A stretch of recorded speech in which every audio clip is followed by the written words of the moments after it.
What if they never died? What if the execution of Jacques de Molay was never the end, but a beginning? What if the fire that burned him alive was meant to erase something far more dangerous than heresy? Something alive, something organized, something enduring. What if the Knights Templar did not vanish, but evolved? They disappeared from the public eye. Yes, but their symbols reappeared. Their rituals echoed through new halls, and their power. Well, some say it grew stronger in the shadows, and centuries later, another secret society emerged. One just as enigmatic, just as widespread. The Freemasons. Coincidence or continuity? Let's slow things down. You're not here for flashing swords or blaring horns. You're here for something quieter, stranger. A whisper threaded through the centuries. The kind of mystery that lingers in old stone and candle smoke. So close your eyes, breathe deep, and follow the symbols. It's time to descend into memory. It begins as it often does in the dark. The date is October 13th, 1307, a Friday. Dawn has not yet broken over Paris when armored hooves echo down the alleys. Templar knights, once hailed as holy warriors of Christendom, are dragged from their beds, shackled, beaten, accused. The charges are almost absurd in their variety: heresy, idolatry, blasphemy, sodomy, even spitting on the cross. Confessions are extracted beneath red-hot iron and waterboards soaked in centuries of holy war. The King Philip IV of France declares them guilty. The Pope, caught in political quicksand, disbands the order. And then fire, public burnings, smoldering robes, screams that twist into legend. But here's the problem. Not all Templars were captured. Not all ships were found. Not all gold was accounted for. And not all knowledge was lost. What followed was a strange silence. You'd think the sudden collapse of one of Europe's most powerful military and financial networks would leave more noise in its wake. But instead, a hush fell across the continent, broken only by scattered rumors. Some claimed to see Templar knights in Portugal riding under a different banner. Others whispered of strange rituals in the catacombs beneath Scotland. Entire fleets allegedly vanished into the Atlantic, sailing towards secrets beyond the map's edge. And somewhere along the timeline, quietly, elegantly, another secret society began to rise. They wore aprons instead of armor. Their weapons were symbols: compass, square, trowel. Their battles were fought in silence, their victories carved into architecture.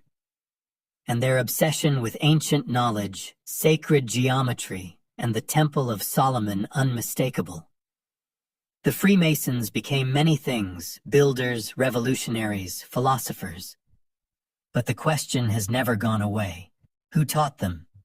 Because as we trace the rituals, the symbols, the language, something strange begins to emerge.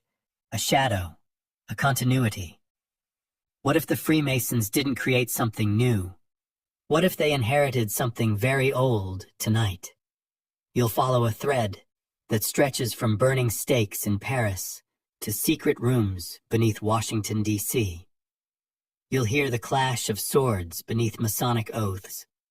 You'll feel the rhythm of rituals passed hand to hand, century to century. You'll meet a brotherhood that may never have died, only changed its face. And through it all, you'll be safe here in the quiet dark, where the symbols glow faintly and history whispers its forbidden tales. Before we venture further into the shadows, take a moment to subscribe, so you never miss a secret that history has tried to forget. Now, breathe slowly. We're going back to the night the fires were lit, and we're not coming back the same. On the morning of Friday, October 13th, 1307, while the sky was still dark and dew still clung to the rooftops of Paris, a quiet thunder rolled through the city. It wasn't a storm, though one was coming. It was the sound of hooves armor and the whispered orders of royal guards executing one of the most coordinated betrayals in European history. By nightfall, over 600 members of the Knights Templar had been arrested. Not slain in battle, not defeated in some final crusade, but seized in their beds like common criminals. Some were dragged from monasteries, others were pulled from prayer. All were accused of crimes that struck at the very soul of Christendom. The charges were as grotesque as they were bewildering: heresy, idolatry, blasphemy, sodomy, secret rites, kissing of base body parts, the worship of a mysterious idol called Baphomet. The public was shocked. But it wasn't just the severity of the accusations that stunned the continent. It was their suddenness. The Templars had long been heroes of the cross. They had fought in the Holy Land, protected pilgrims, established fortresses from Jerusalem to Acre.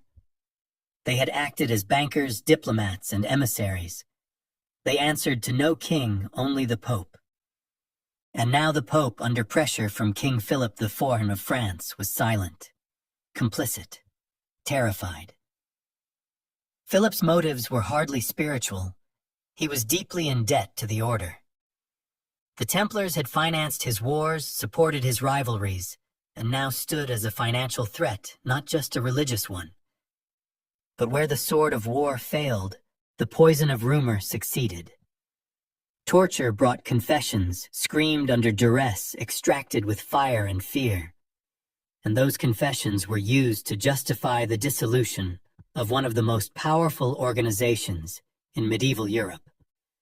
But this is where the official story ends and the mystery begins. Because not all Templars were arrested. Not all commanderies were breached. And most importantly of all, not a single coin of their legendary treasure was found. You see, the Templars weren't just knights. They were networkers. They had established an intricate web of properties, ships, and safe houses across Europe and the Mediterranean. Their communications were encrypted, their vaults hidden, their loyalty absolute. They were a shadow organization long before they became fugitives. And when the king moved, they did what all good systems do under threat. They scattered, protected their assets, and vanished into silence. Take the city of La Rochelle.